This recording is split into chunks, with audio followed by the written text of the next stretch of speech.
Hello అండి, నమస్తే. నేను మీ శిరీష. Welcome back to ఆంధ్రాముడు.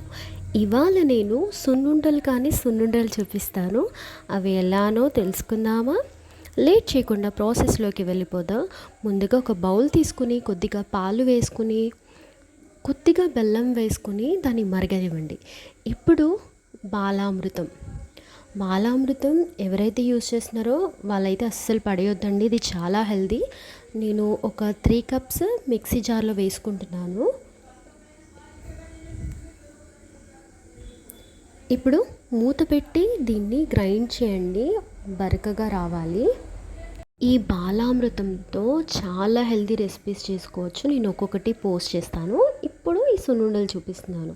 ఇందులో కొద్దిగా చిటికెడంతో ఉప్పు వేసుకొని మళ్ళీ ఒకసారి మిక్సీ పట్టుకుని ఇలా మెత్తగా అయ్యే వరకు చేసుకున్న తర్వాత దీన్ని ఇప్పుడు ఒక పెద్ద బౌల్ తీసుకుని అందులో ఈ పిండిని యాడ్ చేసుకోండి. పాలు మరిగించాం కదా, అవి కొంచెం గోరువెచ్చగా అయిన తర్వాత ఇందులో కొద్దిగా వేసుకుంటూ సున్నుండల్లాగా చుట్టుకోవాలండి.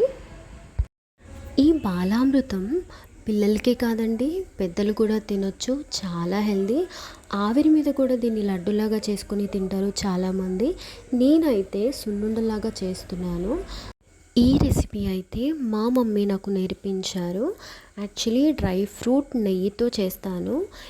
ఈసారి ఏంటంటే మమ్మీ ఓన్లీ మిల్క్తోనే తింటారు. మమ్మీకి నెయ్యి ఇష్టం ఉండదు. సో అందుకని చెప్పి నేను మమ్మీ కోసం సపరేట్గా చేస్తున్నాను. గీతో చేసింది అయితే నేను వేరేగా ఇంకొక వీడియోలో పోస్ట్ చేస్తాను. సో ఇలా అండి, ఇలా ఉండకట్టేలాగా వచ్చింది అంటే లడ్డు రెడీ అయిపోయినట్టే. సో ఇలా ప్రిపేర్ చేసుకొని ఒక 1 వీక్ వరకు స్టోర్ చేసుకోవచ్చు. ఇవి ఇంతే అండి, సింపుల్గా బాలామృతంతో సున్నుండలు రెడీ. చాలామంది నా ఛానల్కి సపోర్ట్ చేస్తున్నారు, ఎంకరేజ్ చేస్తున్నారు. వాళ్ళందరికీ చాలా పెద్ద థ్యాంక్స్ అండి.